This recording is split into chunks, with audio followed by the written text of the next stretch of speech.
We don't have a name for this podcast yet, but No. what do we call it?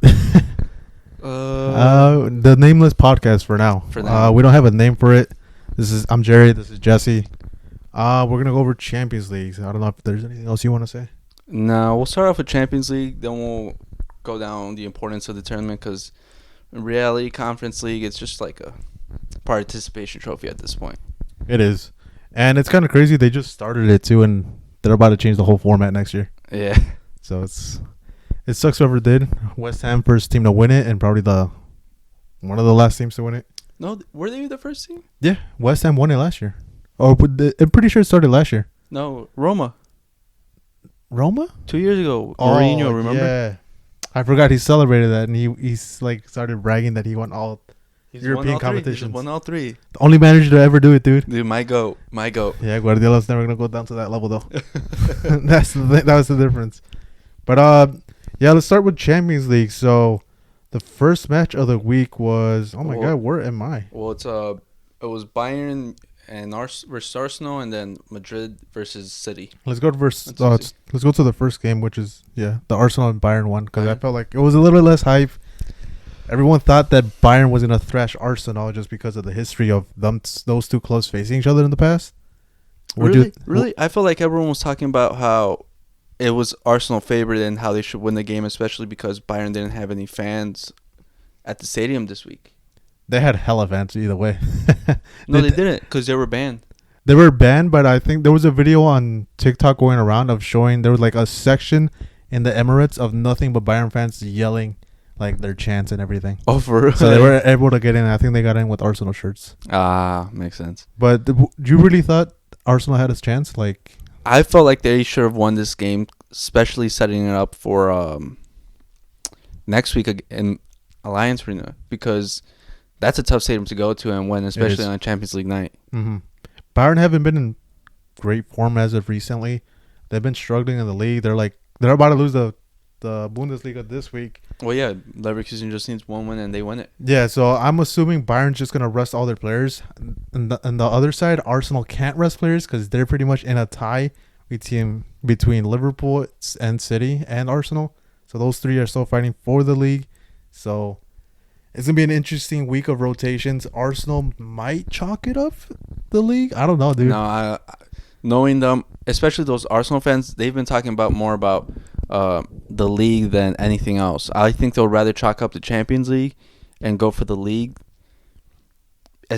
especially because I've seen a couple of them say the Premier League is more important than the Champions League, which is kind of crazy to say. Yeah.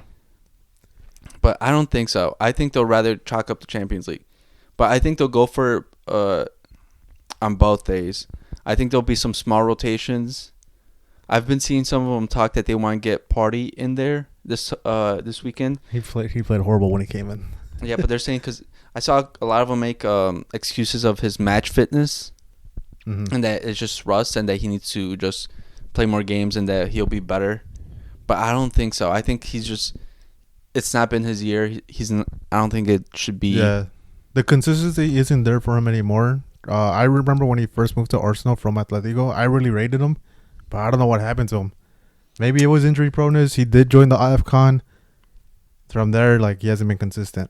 But they do face Aston Villa at home, which it's not an easy game because Aston Villa is fighting for top four. But recently, Aston Villa has been falling off. Yeah, they just played the Conference League game too, But yeah, they have been falling off, and Spurs has been catching up to them, and they actually took fourth place. They're tied in points too. Aston Villa and Spurs. So, I don't know. It's gonna be tough for Arsenal just because it's happened to. I'm a Barcelona fan, and it's happened to Barca before, where you try to go for both. You had a tie in the Champions League, and where it was a draw or you're losing, and then you have to go into the league where you're always competing, so you go all out for both, can't make rotations, and then at the end you end up losing both. But I think also the biggest problem for Arsenal is they don't have the squad depth for it. Yeah, they don't. And plus they have out of form players that haven't been playing to the level that they're expected at, and they still keep getting that time because they don't have anyone to rotate them with. Their defense especially, because fucking Saliba's gonna have a rough week.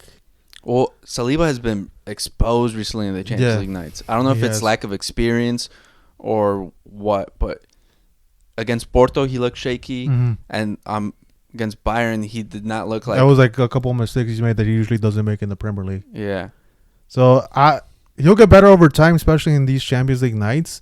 But like you said, he was getting exposed. That he's still world class. Don't get me wrong, fucking Arsenal fans. They're over here saying like he's the best center back in the world. He's still good. Don't get me wrong, but yeah, it's not a good look for him in those nights in Champions League. It's just it's interesting. I think Bayern's still gonna come out on top just because how we said their league is kind of chalked up. Leverkusen needs one. They could rotate. They could rest up. Harry Kane, Leroy Sané. Narby's out for a minute. He has a hamstring issue. Yeah, but they do have. I think they have more better individual brilliance than Arsenal, because I just feel like Arsenal, you could say they're a team, they're a better team, but I feel like the individual players is still. I also give it to Bayern. Yeah, and I think collectively Arsenal is a better team playing together. Tuchel's team is kind of falling apart as of recently, so they haven't been as cohesive or like on the same page. But I don't know. I still think like Bayern win 2-1 or something. Allianz Arena is just gonna make a huge factor. If Saliba's struggling at home against Porto and Bayern, imagine him away in fucking the Allianz Arena, which is a very rough environment. Yeah, and plus, not to mention that Tuchel, he's Mr. Champions League True. too. He just outcoaches you in the Champions League for some reason. He just somehow pulls it out of his ass. For real, I don't know how he does it, but he ends up having a fallout with the fucking directive, gives him a Champions League, and then he goes to another team and does the same thing. Yeah, it's weird. It's weird. It was like he's made for big moments, but not the rest. Yeah, he's made for Champions League, if anything. If you want to win one, hire him. And he's even leaving Bayern at the end of the season, He's right? leaving Bayern at the end of the season. Right now, I think they said the favorites are Nagelsmann again, and who was the other one? I can't remember. Nagelsmann? Jesus Christ. Yeah, they're bringing him back. They might bring him back. How are they going to bring him back if they still have the same players he has issues with? Sané was the main one, I think. Well, it's just, I feel like this year there's a lot of lack of options for coaching. Mm-hmm. And there's too many opening coaching jobs. There is. They got to experiment a bit. But, well, speaking of that, also Fernando Torres is looking for a head coaching job too. He resigned from the under-19s of Atletico. He says he's ready for an actual mm-hmm. position. Well, he has the pick of the litter, to be honest, if a lot of teams are interested in him. So what's your prediction for the score? Arsenal Bayern. I want to say 3-1, but that's also my bias coming through because I just don't like Arsenal. But realistically, I feel like it'll be a close one. I think they'll go extra times, actually. Yeah. And I think... Pens. And I think, you know what they say, German teams, they don't lose. And oh, fuck, yeah. And then English... Arsenal team, they've got a lot of, sketchy guys. They did beat Porto in penalties. But this is a bigger moment. True. And this is a different area. Because wasn't the penalties at home? The Arsenal one, yeah. Yeah, and this time it's going to be away. Yeah. That's a big difference. Facing that big ass wall. So, before we move on to the next game, was it a penalty, the Saka? No, it wasn't. He initiated the contact, and then he died. Listen, this is what pisses me off. When they dive, he had an open goal. He could have gone through him or around him and then scored it. But instead, he tried going for that penalty. It was not a penalty. I don't know what Neuer was doing in no man's land because he came out. He had like 3 defenders on him, and he still came out. And then, I don't think it was a penalty either because there's even a video of Saka being off both feet in the air before he even falls. Yeah, he initiated that contact. He literally kicked Neuer, and he went for it. If he kept the stride, I think Neuer would eventually come into contact with his leg, and that would have been a penalty. But you just gave the ref a free argument on how it's not a pen. What about the other shout? Oh, the childish mistake. The childish mistake. I'm furious if I fucking Tuchel, and he was rightfully so. Just because, how the fuck are you not gonna give that a penalty? The ref even admitted it. I'm not gonna give it because it's a childish mistake. Yeah. Like, exactly. Punish him for that stupid mistake. Like, oh my God, it's Premier League bias, dude. They want Prem clubs to win. I know, but everyone kept on saying, well, that's the type of call that ruins the game and all that. But I'm like, shut up. No, that's... Listen, you made that mistake. You're professionals. You're getting paid millions of euros or whatever you want to say. Mm-hmm. But you should know not to be able to do that. Like, over here in America, we have what? Shaq and a Fool? Yeah. That would have been number one. For like the whole year. Yeah. For the year, dude. I don't know. I think, is it still going to be the same ref? I hope not, just because that, No. based on that, they should definitely switch the ref, just because you admitted the mistake. You admitted it was a penalty, and you still didn't give it. Yeah. Like, what else do you need? Like, you got money on the fucking tie? Hey, who knows, man? probably did. Nowadays, everyone's got money on games. Fucking Ivan Toney, dude.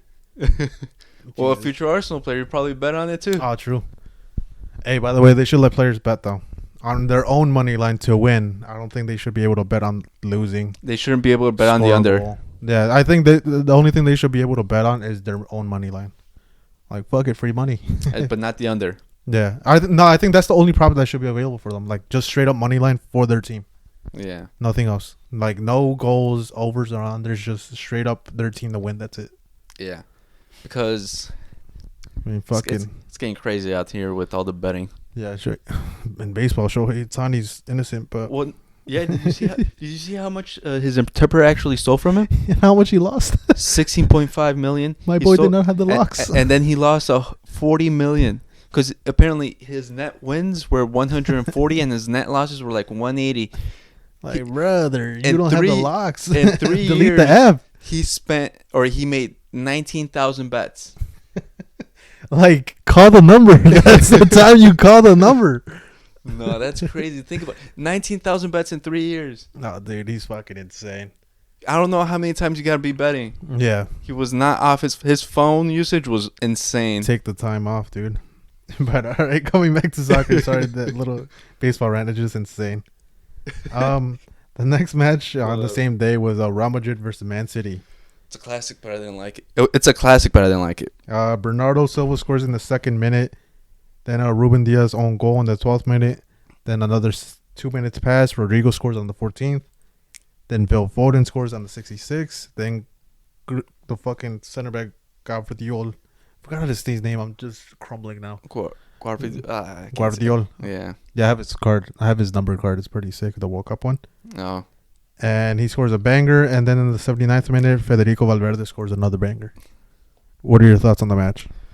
Stress. Well, I didn't get to experience the stress because I had to watch it afterwards because I was busy at work. But I'm glad I didn't watch it. I'll say this. The game wasn't... Keep in mind, the game was very... It had a lot of bangers, but in my opinion, it wasn't, like, insane. I don't know if that makes sense. Like, in footballing terms. I feel like it wasn't as back and forth as people Yeah. made it out to It be. wasn't back and forth. It wasn't eye-appealing, but the goals were definitely eye-appealing. I'll say that. Well, I'll say like 4 of them. Oh, yeah, the Phil Foden one, the Guardiol, and the Valverde. Those And- 3. But yeah, looking at the match, I felt like we needed the win. Yeah, you guys needed to win the Bernabeu. I- You guys closed the fucking roof. Oh, if you guys Listen, don't know, man, Jesse's a Real Madrid fan. Yeah, guys, I'm a Real Madrid fan. But listen, man, the roof, we don't know what's outside sometimes. You gotta close it down. You gotta create an atmosphere, and it didn't work. Unfortunately, it did not work. The pitch wasn't in great condition either. Guardiola was talking about it. Well, Guardiola. Dude, you know how he likes his grass. Yeah, dude. Pitch perfect. But yeah, I'm surprised. I did notice that on the pitch, a lot of the grass was coming off every Yeah. time they were stopping. There was a couple slips. In my opinion, I'm happy if I'm a Real Madrid fan. That's the thing. That could have been a worse result. It could have been a worse result. I'm not. It's not like I'm really upset. I'm just worried. Mm-hmm. I felt like it was a good result.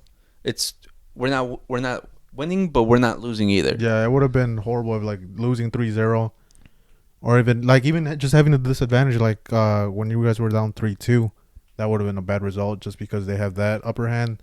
Real Madrid has never won in the Etihad, and yeah, but I mean, anything's possible, especially this season. Man City looks weaker compared to last season. They do not look good, and I felt like also during this game, they didn't look good either. It was just moments.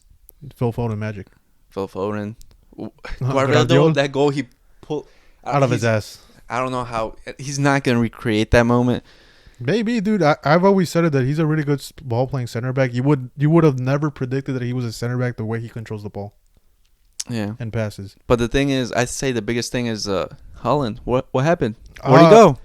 A lot of people are talking shit that he dropped a stinker. I think in the first half he definitely did. He didn't do shit. He wasn't even pulling the defenders. But in the second half, I think he had a better game where he was actually pulling defenders, and he actually gave the space to Phil Foden for that For the top goal. left corner. Yeah.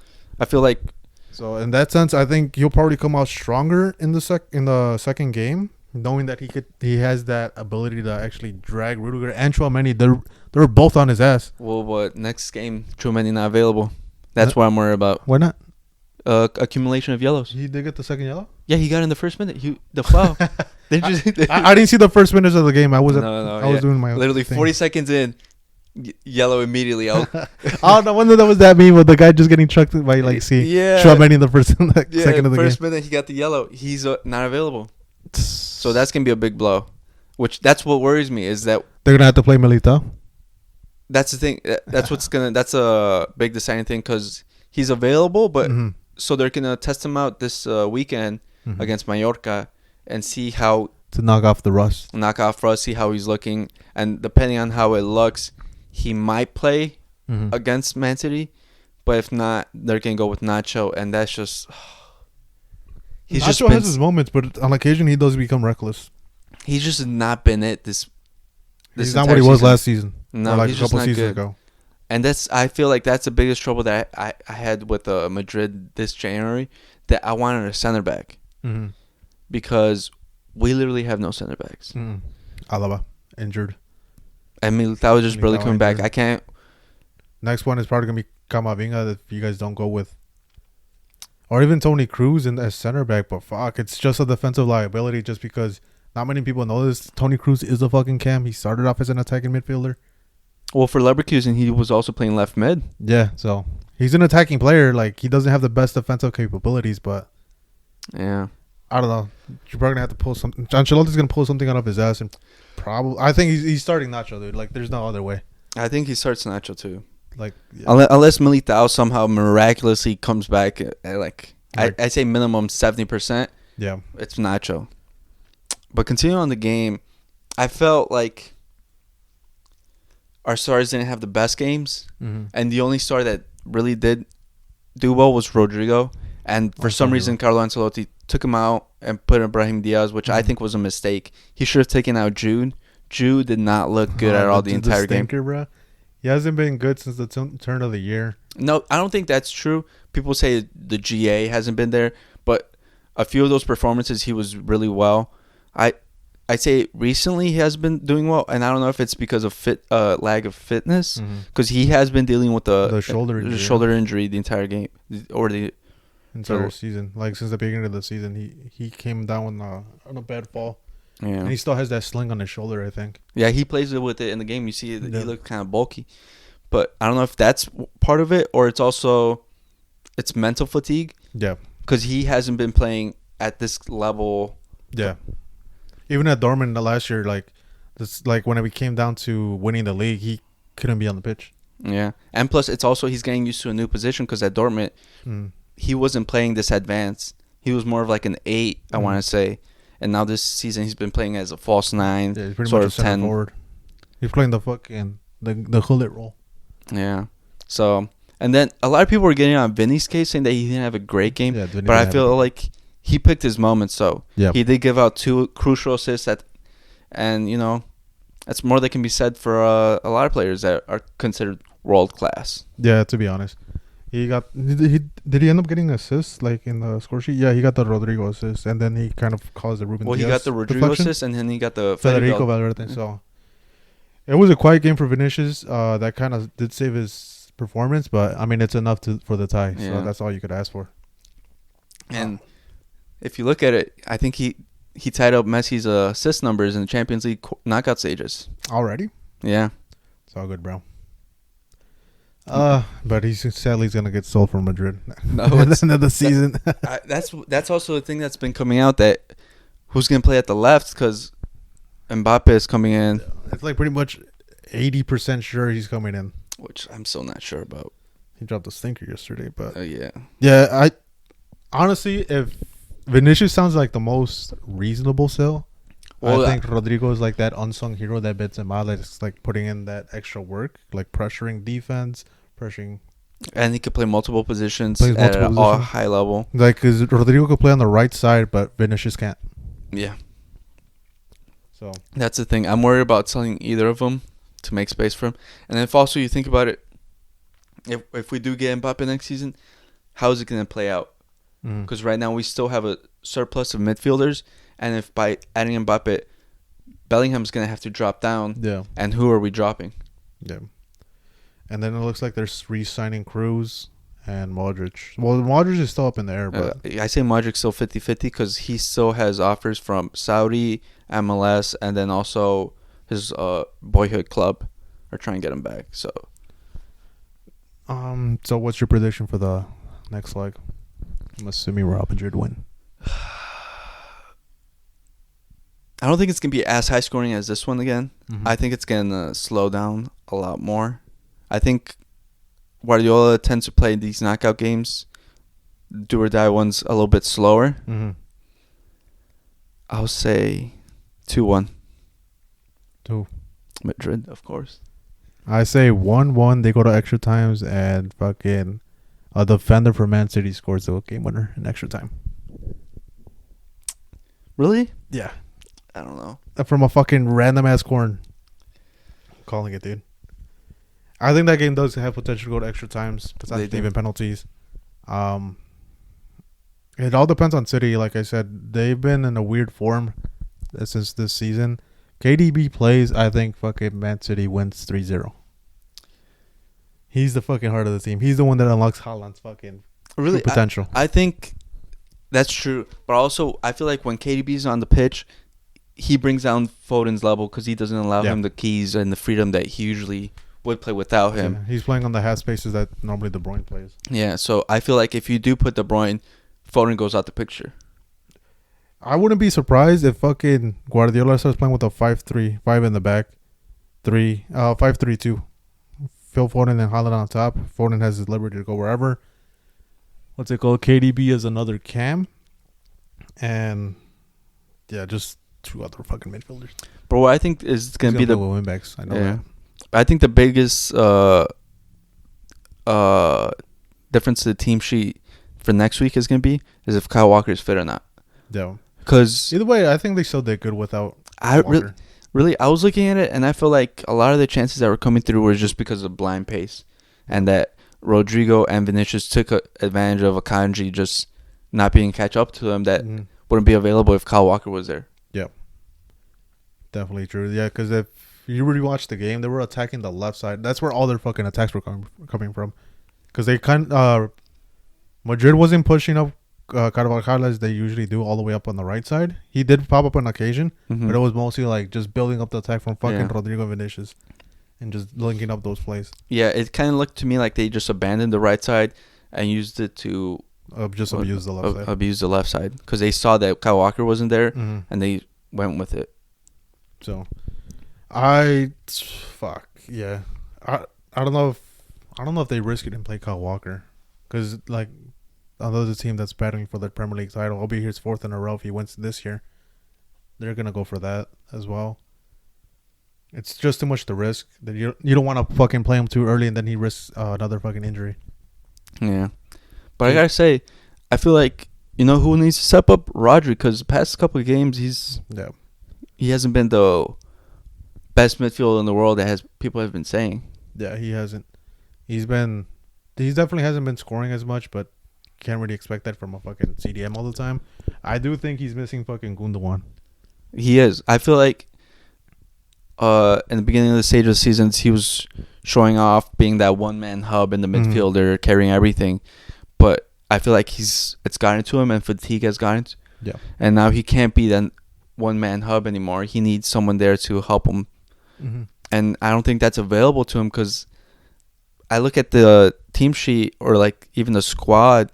I don't see another player that helps him in that role because every other player is just very attacking. Kovacic played next to him in this game, and yeah, Kovacic wasn't really appearing as much as he should have. It was mostly Rodri filling up that gap between them. Rodri has been also dealing with injuries this season compared to last season. But yeah, it's just a lot of games in general. He's played 28 matches so far this season. Started in 28 of them. And He averages 86 minutes per game, so it's just a lot of fatigue, and especially after winning last season. Premier League has a lot of games. They have like 40 different fucking cups, which is stupid. And then on top of that, you add the Club World Cup where you have to travel to but fuck nowhere. Yeah, that's true. Well, every competition now is in Saudi Arabia for some reason. Mm-hmm. They're getting that oil rig money. But yeah. So then, what was your prediction again? 1-1. Then they go to extra times, and a defender scores for Man City in the extra time. So 2-1 at the end. All right. I think Jude Bellingham finally pulls it. Comes back, gives it a double. Oh, bro. He's dropping another stinker. No, he's going back. He's bringing it back. I believe. Best player in the world. See, I even told Alex. Alex just constantly talks shit that Jude Bellingham has been like the top scorer for La Liga, and he just keeps mentioning, "Oh, Jude's gonna score. It's a Belling goal." I'm like, dude, watch when he stops scoring fucking goals.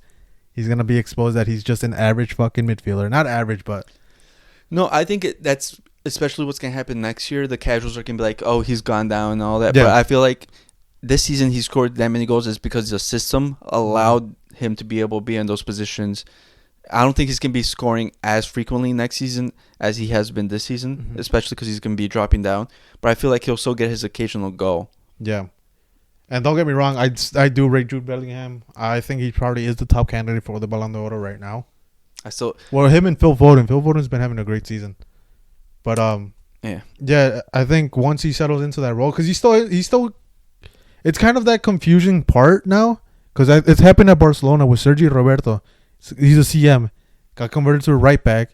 He had great performances at right back. Then we needed a CDM. Like, I forgot. It was when Busquets was injured. Then they put him as CDM. He had great performance as CDM. Then went back to right back. Dropped stinkers at right back. Dropped stinkers as CDM. Dropped stinkers as a CM. Then as a right wing. He just... It gets to your head as a soccer player. Switching positions constantly. Like, adapting. Yeah. So I think he's just finding that sweet spot between helping out the team on defense and scoring goals too. Yeah. Because even it's a lot of running too. Like the amount of running he fucking does, he's exhausted and gassed at the end of the games. That is true. So I think they should rest him this weekend, especially since Barca needs to come back in the league. But no, I think they probably do rest him this weekend and play Jose Lu on top. Really? Knowing this is my gripe with Ancelotti. He doesn't rotate his squad. He doesn't really rotate. He doesn't rotate. So I feel like he'll still play him on this weekend. They're playing Mallorca. Yeah. Away. That's what I'm saying. I think they'll still play him. And Mallorca is just coming back from the loss in the Copa del Rey. So it's probably a good thing for Real Madrid that they have like low morale, but you never know how they come out and the fans already cheer on even more. Well, didn't you see? I think what was it, Pep? They have 9 days to rest now because the La Liga doesn't really, because it's not as competitive as the Premier League. Oh my God, he's tweaking. Yeah, he's tweaking. Well, I mean, Madrid does have points to drop. They're 8 points ahead. Yeah. So if they really did want to rotate, they can. They could afford it. Tweaking. But let's go to the next game, which is Barca Paris or Dortmund Atletico. Start off with Dortmund Atletico, the snooze fest, as some would say. It's a snooze fest. Not really huge snooze fest, but Dortmund did the fucking horrible thing they could have done, and they got conceded in the 4th minute.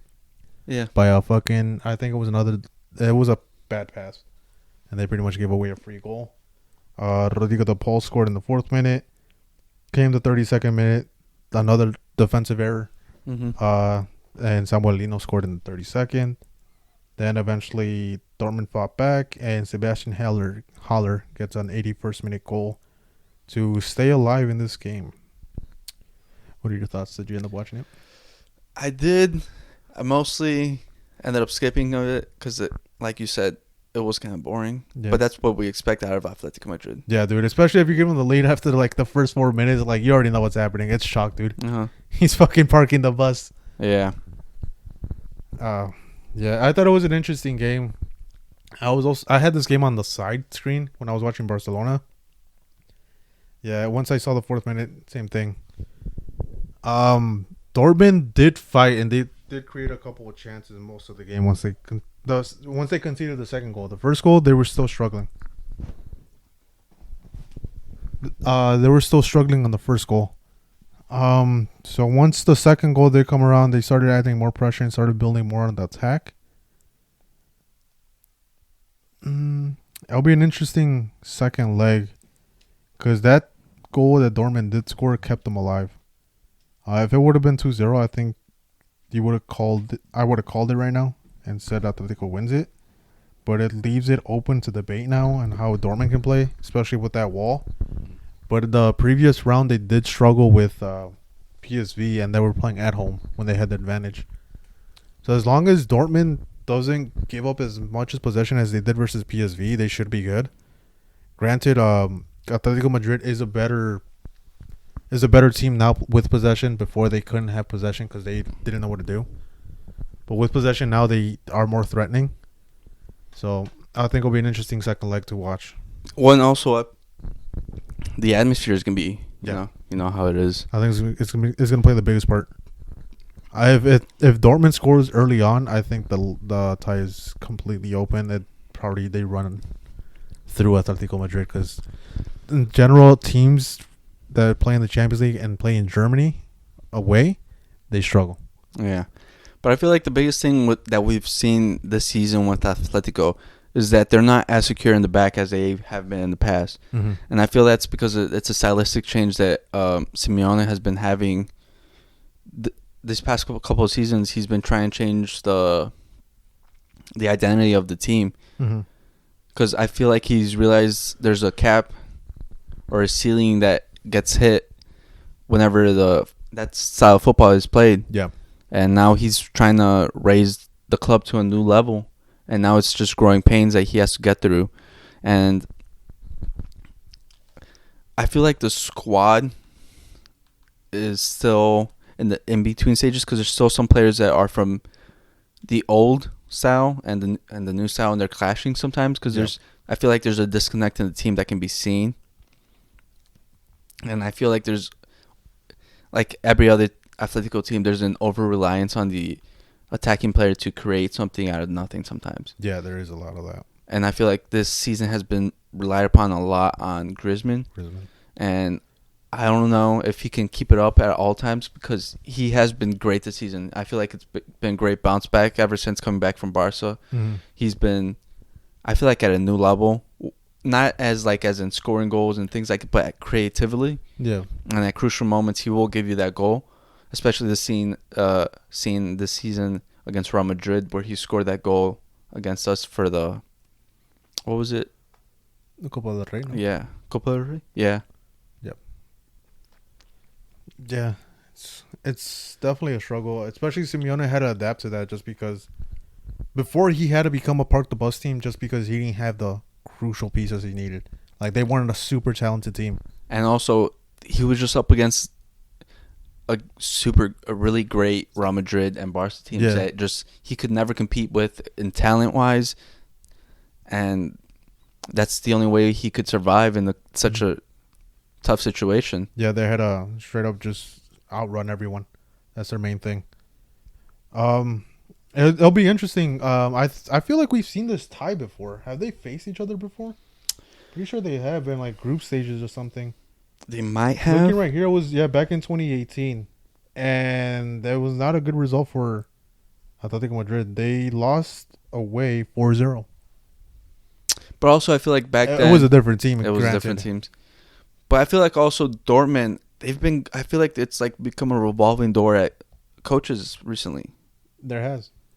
And I feel like it's not the same Dortmund that we've all used to know where they're producing talent. Mm-mm. Or they're just like the attacking football's not the same as it's been known. Mm. I feel like this Dortmund is the most, I don't know how to say it. Talentless team, dude. Just say it. Don't be afraid. No, yeah, it's definitely not the Dortmund we've seen before where they've like relied on one prospect. Or multiple prospects. I feel like there's not really that big of prospects coming up. Let me look at their lineup. Well, Fulkrug, Nemanja, Jadon Sancho, Adeyemi, Emre Can, Sabitzer. you look at the lineup, and there's not really that many Yeah, young there's players. not a standout player. Jadon Sancho, but like He's we already 24 know. now. Yeah, we At already know. Adeyemi, I feel like Hasn't panned out. we know what he is, and that's not. It's not bad, but it's also not like world class or. Yeah, then they have Marco Reus coming off the bench now. You know who I would have been actually pretty excited about? Giovanni Reina. As much as I hate him for being in the U.S., he's actually pretty fucking good. He's really fucking good. But they never gave him a chance. He's out on loan, but... Yeah, it's just a Dortmund team that doesn't scream out. Like, you don't fucking see, like, that's a fucking world-class player. Yeah, you don't see like, oh, there's young players there that next season they can be at a big club. Yeah. Now they just look like a regular football team. They didn't even play Mkunku. It's kind of insane because he was supposed to be a wonder kid, too. Mkunku? That's Chelsea. Mukuku? Mokuku. Or something like that. Yeah, I don't know. 19. He was supposed to be this wonder kid, but he hasn't panned out.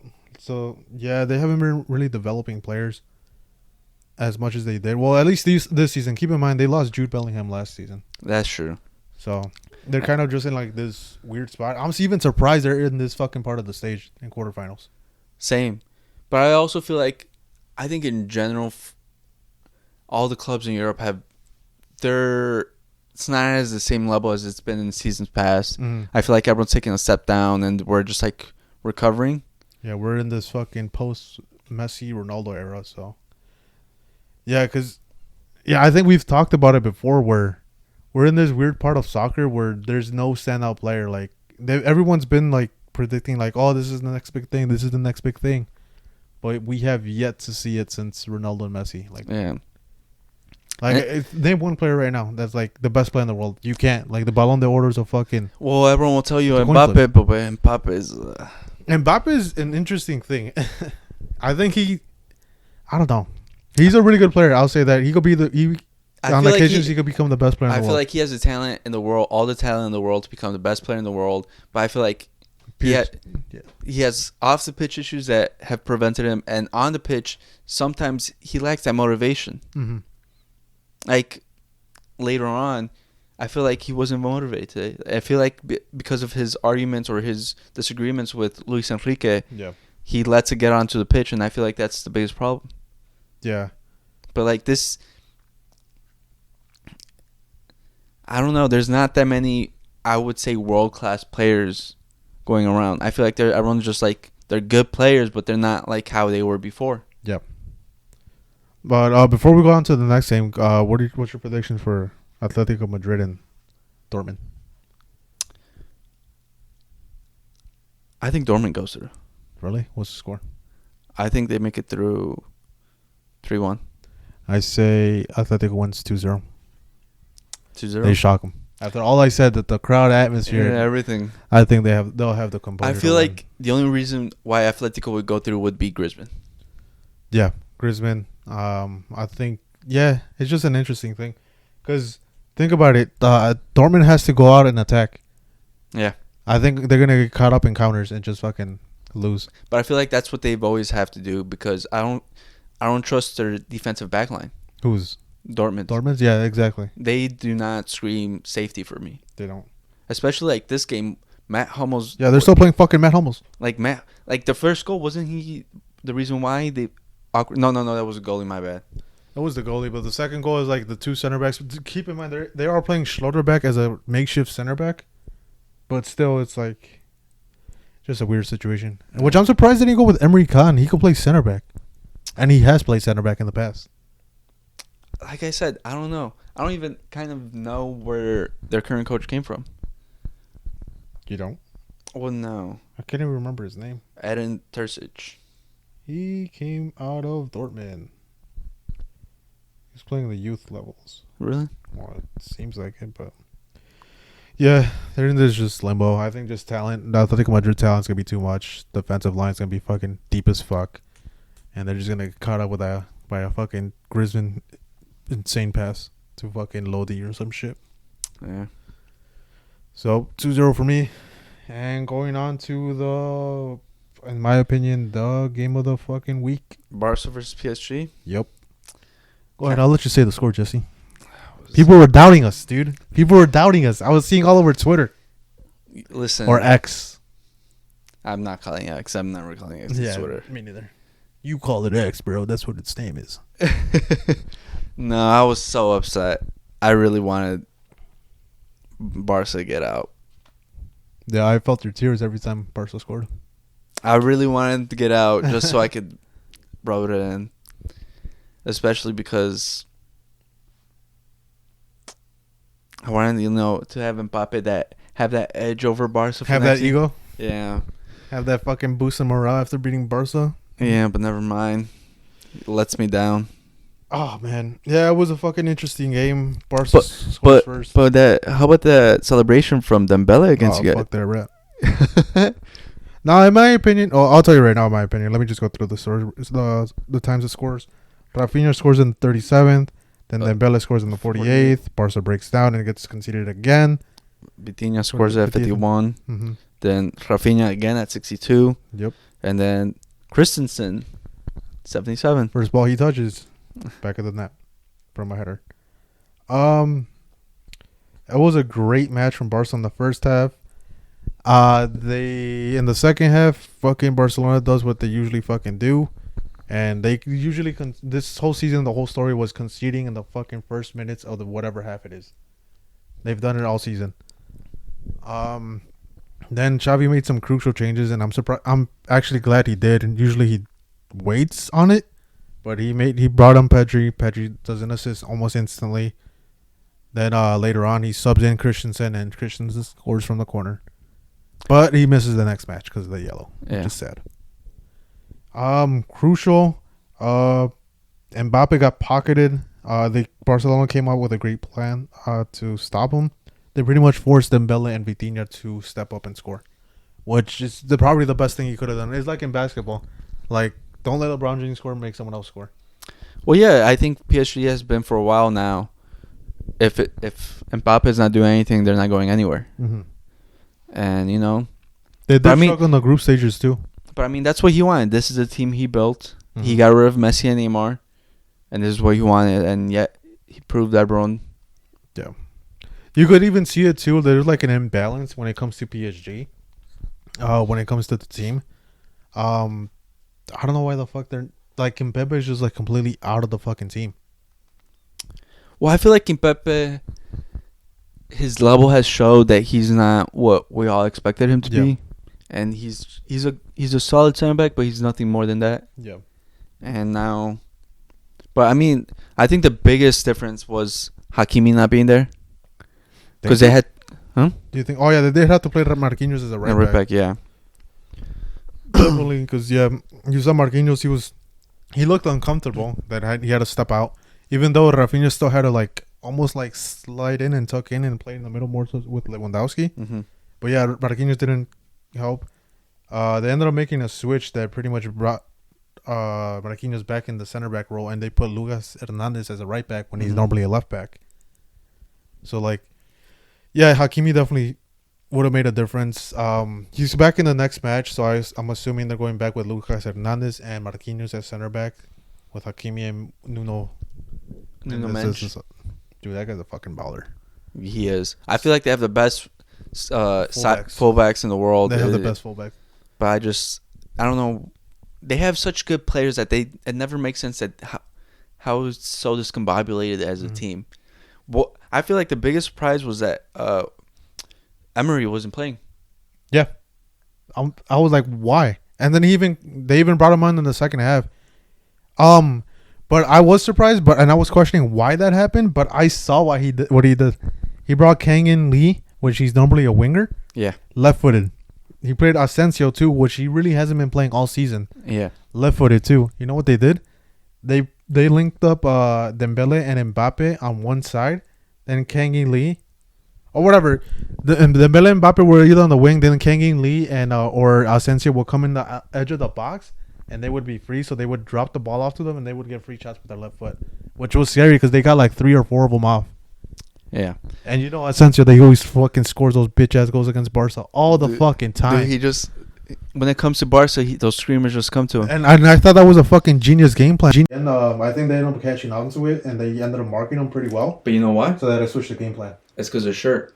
Yeah, he's in the PSG shirt. Yeah, he doesn't have the magic of Madrid anymore. Yeah, that fucking magic where the ref gives you the fucking game. Oh, okay. All right. Well, guess we're getting into this one. No. But yeah, it was very lackluster of the attack for PSG. I think Vitinha was obviously the man in the match. He ended up getting an 8.5 via Sofa score. Fabian Ruiz, I think he struggled a bit. He mostly recovered. But yeah, when once they started covering Kang In Lee and Asensio, like they were disappeared. They disappeared in the game. They took no impact anymore. So I'm very surprised they did that. He didn't switch it sooner and just play with a 3-man midfield. I think they probably would have had more success. Mm-hmm.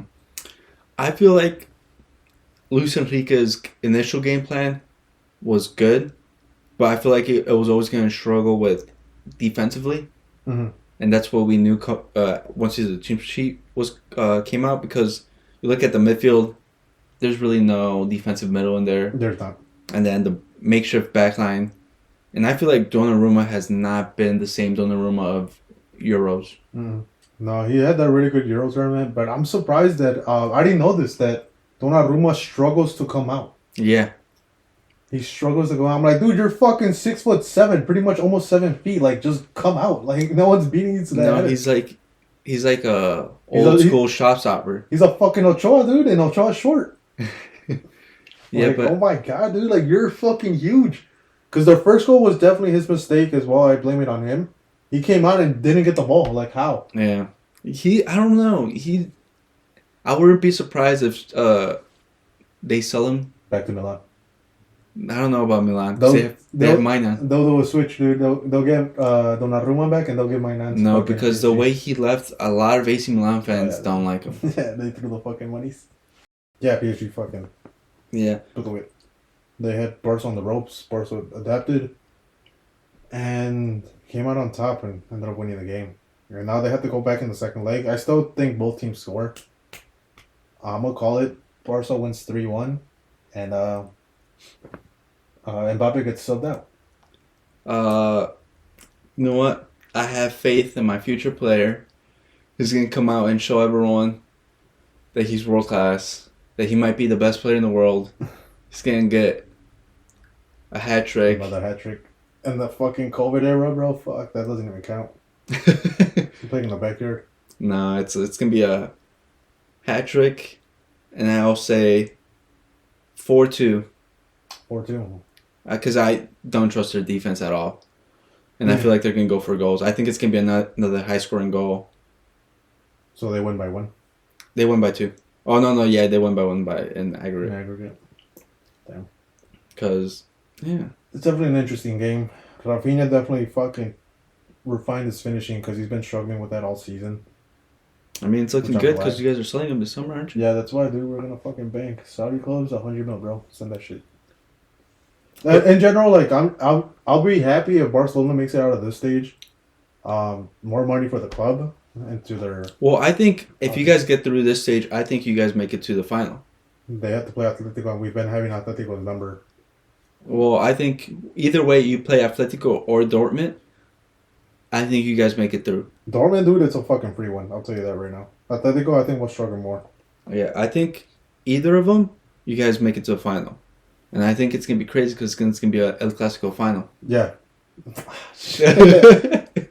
Yeah, it's going to be Man City versus... Well, yeah, because I think about it this way. We're in our toughest spot right now because Man City is our biggest competition. I think it's the two best clubs in the world going up against each other. And I think it's the modern day classic because right now it's been 3 years in a row that we've played each other in the Champions League and it's been really good games. Minus last year's second leg. Mm-hmm. But now it's been really good games, so I think they're our biggest trouble. And then it doesn't matter if Bayern or Arsenal get through. I don't think they're up to our level. And especially Arsenal, I don't think they have the experience yet to be able to be able to compete with us. And Bayern, I feel like they have enough the experience to get through Arsenal, but I don't think they have the cohesiveness of going through. Yeah. I'll share this stat before we move on. We'll cover the Europa League pretty quickly. Um, this if Atletico go through, Barcelona's the only team that to beat Atletico in the what's it called Metropolitano in 434 days. It's the only club we're doing in 434 days. What is it called? The Wanda Metropolitano? Yeah. And Barca just gave PSG its first loss in the Parc des Princes in 27 matches. Yeah, but that doesn't really matter because they're playing in the League On. Dude, they had their ultras fucking yelling at 17-year-olds. I'm happy for that. Because it's, I mean, like, you bring out that stat, it's not like they're going up against real competition. Dude, come on. It's Atletico. You guys couldn't win there. I'm talking about PSG, alright? Oh, okay, PSG, yeah. The PSG one doesn't matter. PSG's, yeah, I don't know, I called it out through the group stage. Mbappe did carry him. Even though we just literally talked shit about Mbappe. But, no, he did carry PSG out of the group stages. They just, yeah, it's just like that. It's like that, what's it called, Bayern thing right now. There's no cohesiveness. PSG literally has a separate squad of players that they don't play. Like, if you guys have any of those 11 players could start in any starting 11. Well, think about it. They didn't play this summer. They signed 2 players for 100 million or close to it, and they didn't play. Or like Gonzalo Ramos, Too many and then Kolo Muani. 2 strikers, and what for they even start this game? That's 200 million right there. I think Kolo Muani's injured. Then they even signed Kang Lee. I think really Kang Lee was such a great signing. I really liked him last year for Mallorca with Aguirre.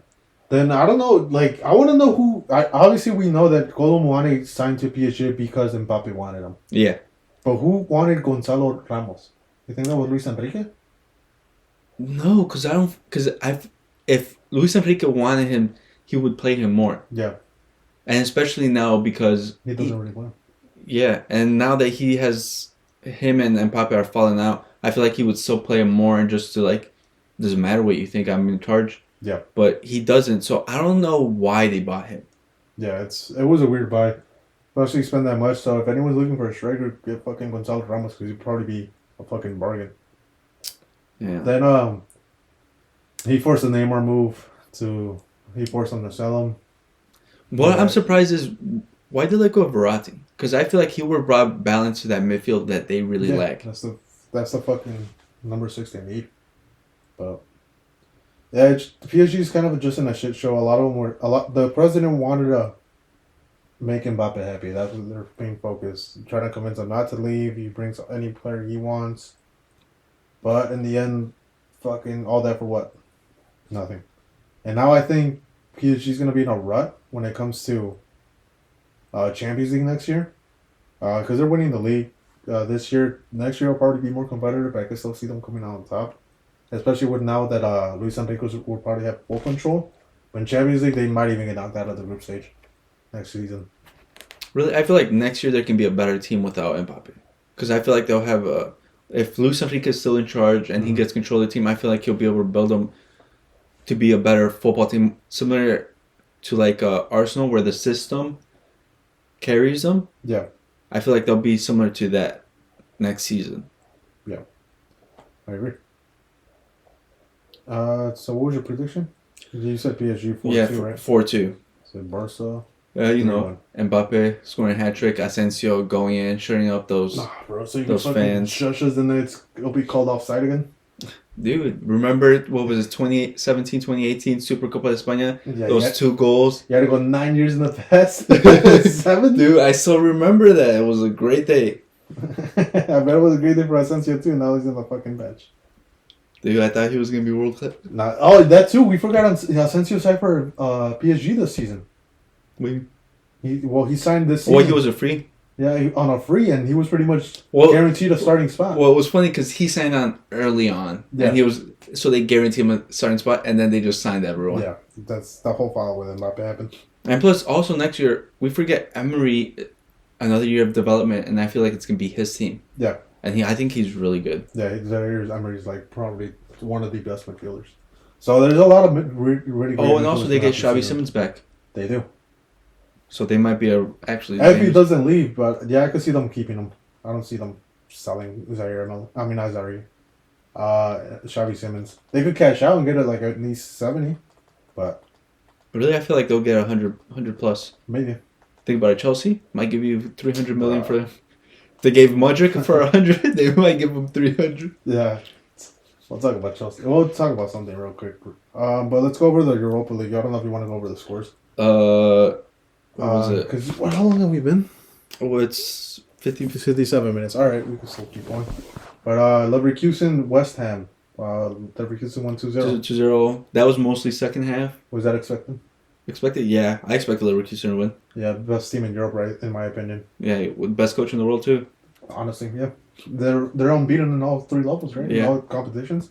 You might have a better invincible season than Arsenal, and they won't have all those draws on their Big resume. facts. Honestly. Arsenal fans, come for me. I don't care. Benfica, Marseille. I thought that was a good game. I thought that was going to be a good game because Marseille and Benfica, I feel like they're at similar levels. Mm-hmm. Yeah, it's a good draw for Benfica. They end up getting the advantage for the second leg, winning 2-1. Yeah. Aubameyang continuing his form in Europa League. He scored another one, like in the 67th minute. Be an interesting game in France, definitely. Marseille has a beautiful stadium. They do. Well, I think one of the better stadiums in Europe. Yeah. The shocker of the night at Liverpool Atalanta. I did not expect this. I am so happy. I don't know if you guys tell we don't hate the Premier League, but it's just overrated. See, the thing is, we used to be before, like I would say, like early 2000s, we'd be like Premier League, very competitive. Mm-hmm. We liked it, we hyped it up. But now that everyone's jumped onto the hype wagon, there's too many people talking, and it's just ruined it. Mm-hmm. So now we gotta bring it down a level. We gotta make sure everything's straight. Yeah, the Premier League clubs or like teams in general or fans, they assume they're the best league in the world. Like they would say like, oh, if Liverpool was in La Liga, they would win or something. Yeah, best team in the world, best teams in the world. Struggle. Yeah. Like you guys fucking they don't know struggle until they played fucking low block teams in La Liga. Jesus fucking Christ. They don't know real low block. They don't. Like he's just super competitive in La Liga. Yeah, but it was a huge surprise that Atalanta won. Especially with this pretty good back line. It was Joe Gomez, right back, Konate, Van Dijk, and Samikas. What is he? Greek, right? Yeah, he's Greek. Simikas. So it was a good back line. Obviously, they still don't have Trent or... I'm surprised they don't have Andrew Robertson. They did. They just rested him. So Klopp, I think, got a little overconfident because he even benched... Well, I think it's more rotation than anything else. Yeah. I think he doesn't care about Europa League. Honestly, yeah. I was going to say that too. Like, he probably cares more about the league. He did bench Salah. And yeah, Atalanta just took over. They capitalized on a lot of things.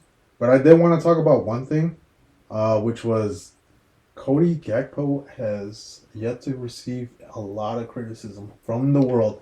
I know that he gets criticized, but I remember when they first signed Darwin Nunez, they would be shitting on Darwin Nunez, that he shit. But you guys signed Gakpo, and he gets no criticism like Darwin Nunez did. Yeah. Darwin Nunez dropped a stinker too, don't get me wrong. Well, no, Darwin Nunez, he just, how do people say, I see on Twitter, everyone calls him like a chaos agent. He just goes in there, he messes everything up, he causes chaos. He disrupts the defense, but his finishing is god awful. Yeah. He'll miss the sitters, but he'll score a banger, I'll say that. Yeah. But Gakpo, I don't know. Well, even then, I feel like for me, I don't criticize him as much because I never expected him to be good. Mm-hmm. When they signed him, I felt like, why are you signing him? This doesn't make any sense. It was more of I feel like it was a joke. I feel they literally signed him just so Man U didn't sign him because he was linked to them. And also, wasn't it like he was coming off a good international tournament? Yeah, he came out of the World Cup. He had a good tournament. But yeah, I feel he's not a good player. I don't know why he's playing at Liverpool. I feel like they should sell him, but who knows what the next manager decides to do with him. They need another winger because Salah is showing his age. He's not performing. He's performing still, but he's like, he needs a fucking break, dude. He can't carry this team at 30 plus. It's funny because coming into the season, their offensive line was supposed to carry them and be their bedrock of like the foundation of how they can build up. But I feel like their midfield was like the weakest last year. But I feel like their midfield has literally been carrying their offense at times. Yeah. Because, like we said, Nunez, he'll score the banger and things like that, but his finishing has really been lacking. Yeah. Jota, he's been in and out of the team. Yeah. And then Salah is stable. And then Kekpo is just Kekpo. The one that has definitely stepped it up was Luis Diaz, but he's more of a, like taking people on and creating chances for you. I don't really see him scoring like 20 plus goals. No, maybe later on when he develops his finishing a lot more. But like right now, he will score like 10. But what do you mean by later on? Because he is 27. 28, dude. But no, yeah, it's a definitely interesting thing, especially the scoreline. I didn't expect Atalanta to come swinging like that. Maybe fucking lose 1-0. But 3-0 is kind of a huge fucking lead. And then you got to play away now, too, in Italy, so. I think Italy has... I think the Serie A is coming up really good. I was about to mention that. Because there's now... I think next season especially is going to be really good. Because now they have like... I'll say like 6 teams that look really good for next season. And they also have a couple of good young managers that are coming up. Yeah, in the past couple of years, they've also been struggling financially, so they haven't been bringing like big marquee signings. Like they've been developing their players. They had like no choice in develop players, so it's a great look for the league. They're definitely coming up. Look at last year, fucking Inter made it the final, AC Milan the semifinal. Yeah, and even now it's like, keep in mind there's no Italian teams in the Champions League, but there's like a lot of teams in the Europa League. There's Atalanta. Then the Milan Roma, which Roma won 1-0 by the way, away. Yeah. But I feel like it's now, it used to be a top heavy league where just Juventus or a different team would just be carrying it. But now I feel like they've all settled down and they're not be great, but they're all good teams now. Yeah, because the past 4 years, there's been different winners. There's been who won it last year? Fucking Napoli? Was it last year? Was it? Yeah, it's because Chucky Lozano was still on the team. Yeah, and then before that was Milan, and then Inter. Then I think that's like the last Juve fucking league title they won. Yeah. Or Inter again? I don't know. But like this season, it looks like Inter's gonna win it again. They have like a fucking 14-point advantage. Yeah, it's their league. Yeah, it's their league to fucking lose. But moving on to the next game. Oh yeah, real quick. Do you think Liverpool come back? No, I think they're gonna chalk it up because I think they're gonna focus on the Premier League run. I think this game signified that they gave up on the Europa League. Yeah. Because they didn't set all their starters. They rotated a good amount. It was a rotated game. Yeah. And so I think they're going to focus now. Especially after, what was it? They dropped points against Man U where they tied. Yeah. Fuck, dude. I had money on fucking Liverpool winning and they fucking chalked it, bro. Oh my god, I was fucking pissed. But yeah, I definitely do see it. I think they weren't purposely trying to lose this game. I'll say that. They had a great line coming out. It's just they got unlucky and now realizing that they fucking... I think they underestimated their opponent. They did underestimate their opponent. I felt like they're like, even if we rotate, well, it's just Atalanta. They'll get through it, not realizing that, you know what, European nights, they bring out the best out of certain teams. Yeah. Yeah, and I definitely do see next game like more rotations coming in from Liverpool, just because they do face a couple tough teams towards the end of the season now in the Premier League. Yeah. Milan Roma won 1-0. Thoughts? I didn't expect this. I had Milan winning. I thought I really didn't think anything of them because I felt like I really didn't know what to think actually because Milan. I've been seeing that they've been like. The players have been making a good turn, but the team has been producing the results because I see Pulisic has been It's a great season. Great season, and then also Ruben Loftus-Cheeks, and then I see other players being hyped up. But I don't see Leao pulling that MVP season from a couple seasons ago. I don't know what's up with him. He had great moments this season, but yeah, I was about to mention that he dropped a stinker today, so I expected more from Leao, especially coming into this game, like the Europa League game against Roma, a tough Roma team that since the Rossi took over, they've been looking for. Yeah, they've been really good with the Rossi. I don't know. It's like, you know what? It's been happening a lot these days. Like former players just proving out to get out good teams like him, Thiago Motta. Yeah, I think we're gonna have a surge in new coaches, like you mentioned. There's a bunch of teams that need coaches. the old ones are getting pretty much left out. I think pretty much Mourinho, no one wants him to touch him with the 10-foot pole in like the top leagues or like the top teams in top leagues. I'll say that. Yeah. Just because, like, yeah, he's completely anti-football. Like, his way of thinking is like playing football is kind of dead. I feel like it all changed with VAR and like the new rules setting in. Yeah, It's changed how it's being played. it closed the skill gap. Yeah. I'll say that. Like, a lot of the skill gap in this game got closed off. So you can't play that style anymore. It's like we mentioned earlier, Simeone had to change. Mourinho just refuses to change. He starts out good. He won the conference. No, that was 2 seasons ago, right? Yeah, 2 seasons ago. But last year he made it to the final. But like, yeah, even then, like that final was fucking horrible to watch. Yeah. I also feel like if Mourinho's going to be your coach, he needs to have complete say on the squad. Yeah. Because he has certain players that he just brings the best out of and makes the squad better. But if he doesn't have those certain types of players, he can't really make the squad work. And also, it's hard for certain clubs to give him that control because he does also rely on veterans. Yeah. And most clubs nowadays, they don't like doing that. Yeah, you can't really. That's a lot of young people playing now.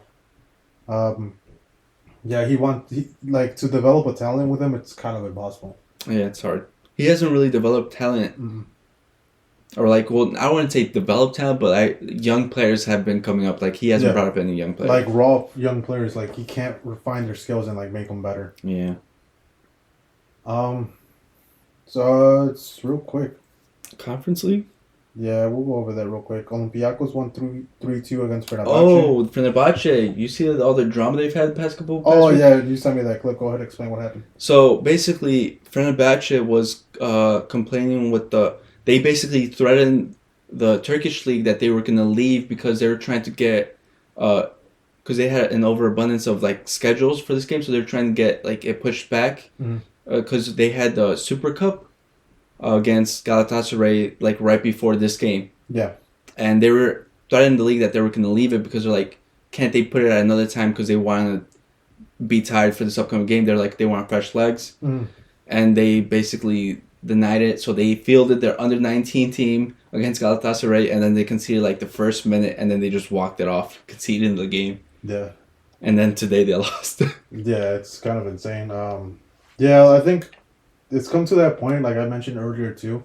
There's just too many games, dude. Like, well, yeah, I feel like they're adopting I feel like what is it? An American standpoint. I wouldn't say NBA American, considering that they're just adding so many more games for more exposure, for more money possibilities. Yeah, they're becoming greedy. I'll say that. Yeah, and it also doesn't help that there's American investment into all this. Yeah, especially in the Premier League where they're adding a lot. Where Top Bowl even recommended an All-Star game.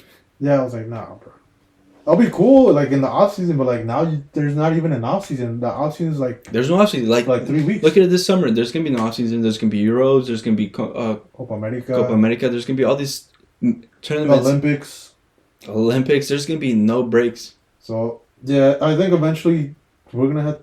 I don't know if we're gonna have to, but like, there's gonna be a players' association coming up or some shit, like a union. There's got to be something because it is shortening and ruining careers. Because I feel like Bedri's a big example of what happened.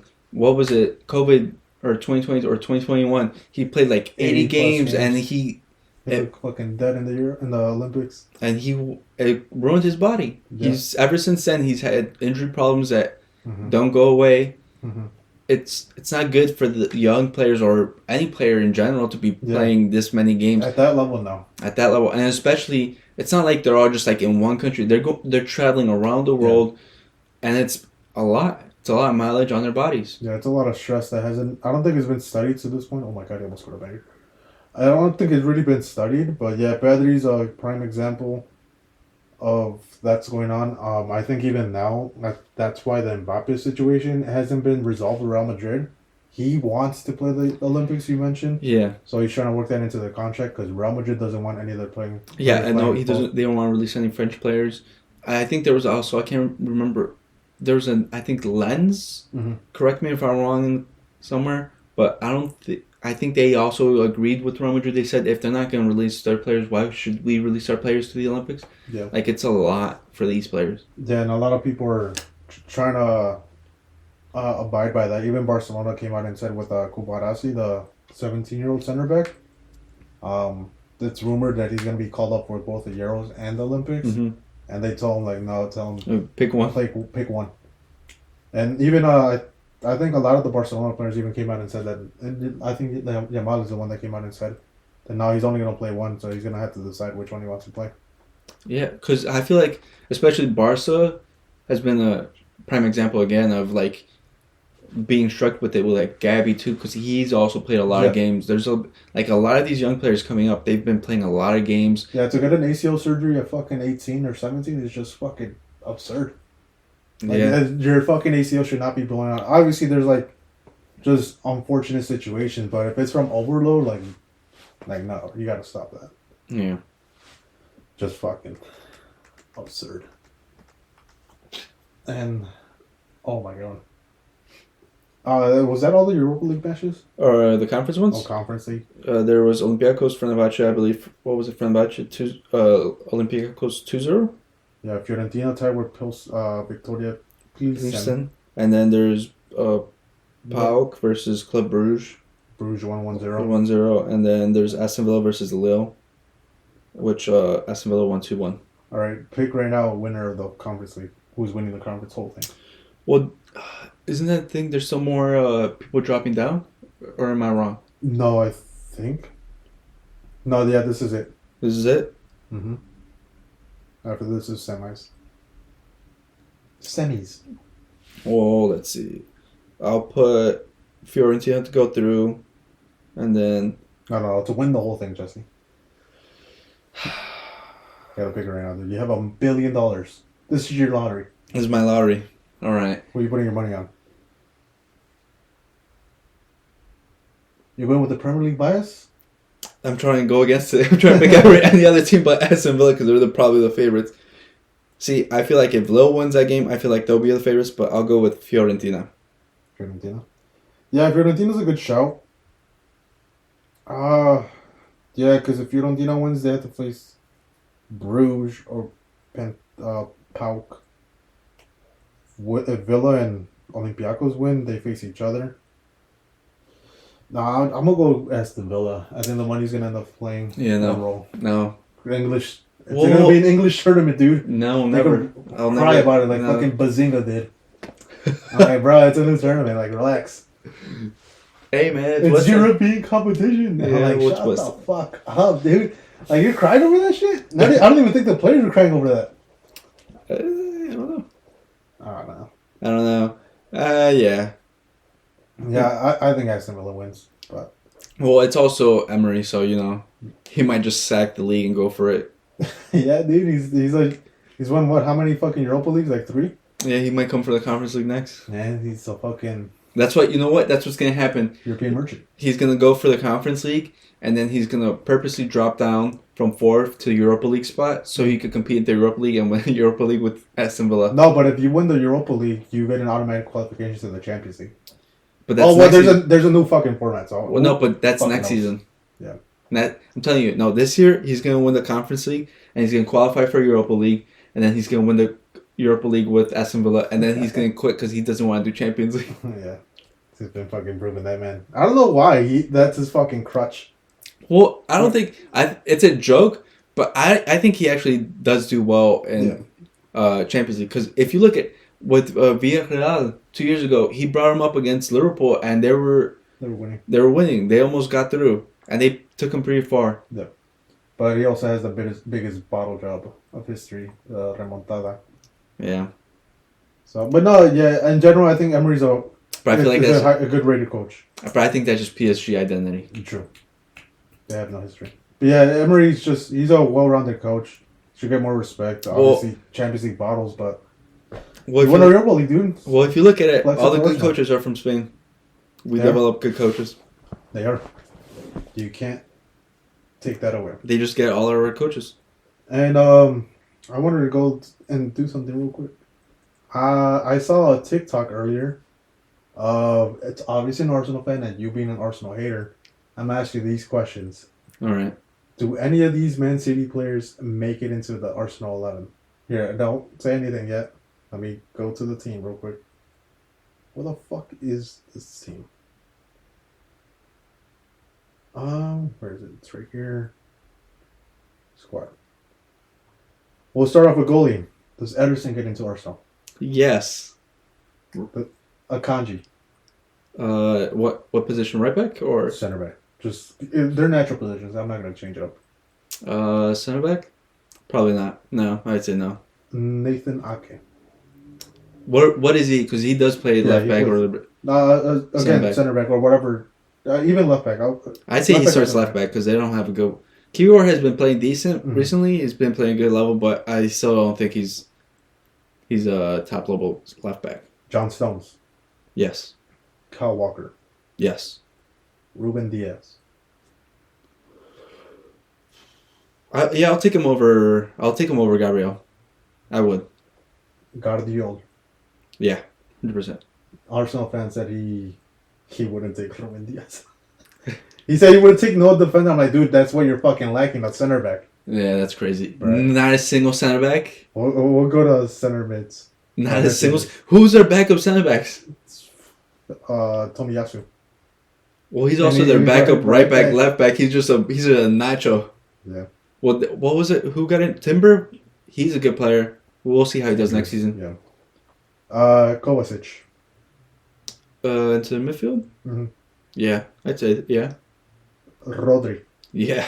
Bernardo Silva. Yes. 100%. Phil Foden. Yeah. KDB. Yeah. Which one did you not say? He took KDB, I think. That's it. Didn't take Bernardo. Didn't take Rodri. He said Declan Rice. Oh and my then god! didn't take How do you Kovacic. not take Rodri? He has Declan Rice, dude. Oh my god! First of all, how do you not take Bernardo Silva? Because he's the most versatile player like in the world. Dude, he's he literally fucking plays badass, left dude. back. He plays anything. He plays right wing, any midfield spot, left wing. I How think he's underrated a little bit. how are you not gonna take him? Especially because you look at what their only midfield set is: Declan Rice and Odegaard. Who you can play the left center mid? Dude, Jorginho. Oh my god! And even what? Put some respect on his name, dude. He won the European Men's Player of the Year. Like 5 years ago, bro. How are you not taking Bernardo Silva? Like who you can put there? Kai Havertz.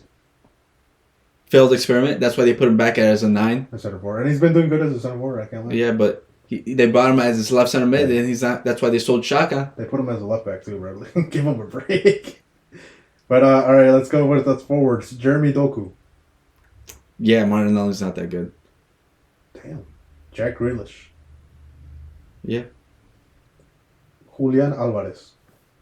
at striker, yeah, Erling Haaland. yeah. Yeah, he set a lot of fucking fugazi. But yeah, I agree with you most part. I don't think Kovacic makes it. I think so. Left center mid spot. I think Yeah, maybe. he starts. I didn't That's the think only that. reason. If you're thinking like DM, no. No. But Cam, no.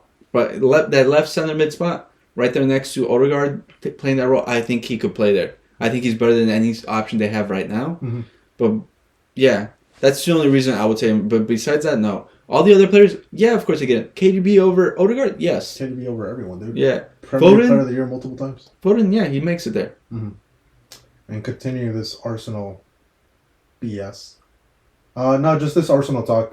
Just because they're kind of a hot talk, especially on TikTok. That's all I fucking get. Well, it's because a couple years ago they were a joke, and everyone will watch them just to laugh at them. Yeah. What was it? The Arsenal TV before Yeah. with like Robbie and all those, Mhm. and they would watch it, and then they blew up. They do have the biggest influencers, if And- anything. And I think they also do. They do have the biggest influencers because I swear, like every influencer's an Arsenal fan. Okay, so Yeah, prime. and so, but also, well, where did I lose? You're a rant, dude. You're a rant. Red, bro. I just saw red, but yeah, and everyone talks about them, and they're not that good. They don't have any European heritage. They haven't won Champions League. I'll say they're good right now this season. I just hope they don't bottle it again, because Jesus Christ. I do. I hope so. I They're pray gonna on your get downfall. fucking cooked, I'm man. a hater. I predicted last year's fucking league how it was gonna end up. My manager's a Tottenham fan, and I told him I support Arsenal because I like how they were playing. And it was like the midpoint of the season is when Arsenal was still like ahead like 12 fucking points, and he told me like, "Oh, it looks like you guys are gonna win this shit." Like, I don't know. I don't think they have the. I squad told you depth. they were gonna. I was And they pretty bottled it, down dude. for. I'm like, dude, it's gonna come to that later half of the season. They're Well, not gonna have a striker. I They're love gonna that, fucking dude. lose. Last year, I was everyone telling us, "Oh, it wasn't a bottle job, alright." Shut up! It was a bottle It job. was. It's been 2 years straight they've done a bottle job, and I'm waiting for the third one, because before that it was a top 4 finish, and they bottled it, and they lost it to Spurs, Mhm. and then last year they bottled the league, and this year they're gonna bottle the league again. It's gonna be tough, dude. But real quick, well, like I said, continuing with the Arsenal. If you're Arsenal's general manager, who would you buy next season, and who would you sell? Buy one player, sell one player. I'd say Like realistically, obviously, don't fucking say Mbappe. He literally laughed it off when some kid asked him to go to Arsenal. Oh yeah, I think he was an influencer and all that, and they were talking about it was hilarious. Or who? What was it? I saw it. Well, I think it was an Arsenal fan. He's like, "Why would he go to Real Madrid when there's nothing that's gonna elevate his career to prove him? Because they've won everything. So even without him, they're gonna win everything. But if he comes to Arsenal and wins the Champions League, he'll be cemented forever." I'm like, "Shut up! No, that's You're just speaking waffle that's a now." horrible fucking take. But Arsenal, I feel like I still think they need a striker. Or who did they buy? There's Osimhen or Seaman, Yeah, I think that's probably the Ivan best Toney. option. I think they should put their money where their mouth is and buy Osimhen. Probably one of the best strikers in the world. But you know, all the Premier League Yeah. fans are gonna be like, "Oh, he's not Premier League proven." People come from other leagues, and Yeah. it's a different level. Shut up. Because think about it, they're probably gonna waste how much money on fucking Ivan Toney if they buy him for what? Well, I think, what is it? For Ivan Toney's probably between 80 to 200 mil, Did and you then get that much for fucking Osimhen? Osimhen, I feel like he's probably gonna go for like, what is it, 100 to 120. And no betting issues. Yeah, true. But I still do think they need a striker because I feel like Gabriel Jesus, he's a great footballer, but he's not a striker. He's not a scorer. Yeah. And What's this guy's best season? Ivan Toney's. He started 12 matches so far this season. He only has 4 goals. You're gonna pay $100 million for that shit? Jesus Christ! You might as well buy me, dude. Like fuck. well, Jerry, remember, English English tax. bias, dude. English Oh my God. tax. English fucking tax. You forgot English tax, and then there's also Premier League tax. It's a lot of taxes They should nowadays. fucking learn from the past. Look at fucking Maguire. Look at Maguire. Look at fucking Fofana. Like, bro, it's proven. They hate Just him, stop buying Jerry. that They much. hate him during the Premier League season, but they love him during internationals. Oh, yeah. Just wait. This summer during the Euros, they're gonna love Maguire and all these players. Yeah. I also hope I like England loses the Euros. I don't want them to your, win. I like your take though. Like, yeah, they should definitely buy it. Yeah, striker. I think they need a striker because their defense. There's not really much they could do. Just depth, if anything. Buy Depth, yeah, but Buy also I another. feel like they got unlucky with the timber injury so early in the season. Yeah.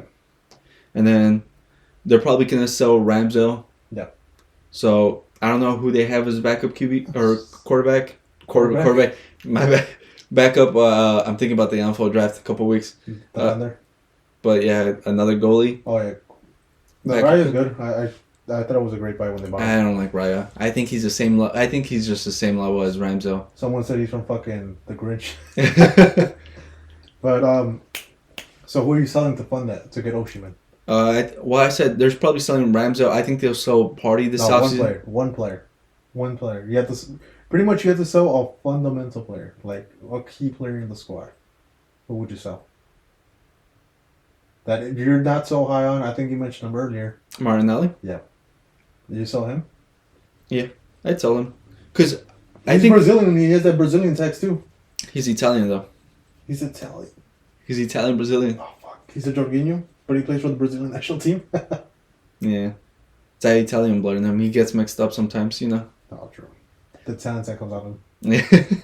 But no, because I think Trossard's been playing better than him. Yes. I feel Gabriel has looked really good on the left wing as well. Well, then again, you gotta give Martinelli a little bit of a leniency. He did get injured for like 2 months. Well, I think he looked good in the last season because the system really suited him, Mhm. and I feel like that connection with him and Shako and Sivchenko was really great. But this year, I feel like the system, it's not the same system as last year. They had to switch up because they got found out, and Shaka's not there. Yeah. So it's really changed them. But I feel like at this level, and at his age, because he's what, 22 now or 23? Yeah, he's still young. He's young, but he also Like, you he needs to develop. He needs to be able to create for his own. He Do you needs to think- be able to do something. you think that's it for him? Like, he doesn't develop anymore. He doesn't get better. No, I don't think it's over for him yet, but I feel like He just has to find a system that's for him. yeah. My controversial player is Sel Saka. Saka, the fraud. He's not a fraud. I was gonna say he was a fraud, but he showed up in the Bayern game. He's the only attacker that actually did. I want that and Trossard.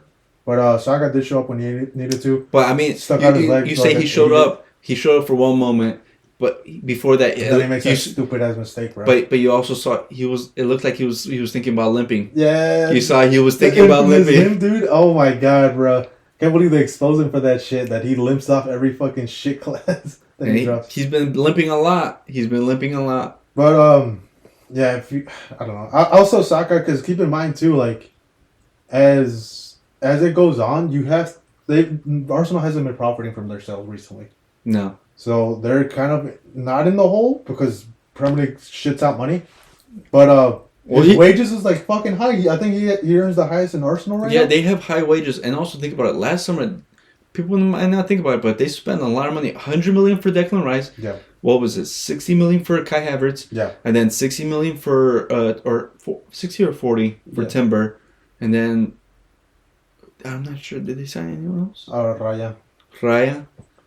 But like, yeah, That's a 250 million or close to 250 million summer. yeah. Eventually it'll catch up to you. Take this as a fucking Barcelona fan. You gotta make sales into profit off of it. You got to make smart sales. Look at Real Madrid. Casemiro, Yeah. robbery. Talk about fucking robbery. I bro. told as soon as it happened, I told Jerry. I'm like, dude, what the fuck are they buying? Like, they just bought a 30-year-old for fucking that just pretends to play CDM and plays mostly. as a And I striker. literally said it. He probably has like one decent season left, and then he Yeah. falls off a cliff. And now people hate him. Yeah, and I called it last year. Man U fans. Man U love him. fans they were like, "Oh, thank you, Real Madrid. You got any other We players got for him us?" for nothing. I was like, oh my god, bro. They were like, "Oh, you got any other players for us?" They're like, they were happy with Varane and Casemiro, and now look at them. They turned on them instantly. Yeah. And keep in mind, Casemiro, he's a good player when he doesn't have to like make the decision to pass the ball. He doesn't have to be the transporter.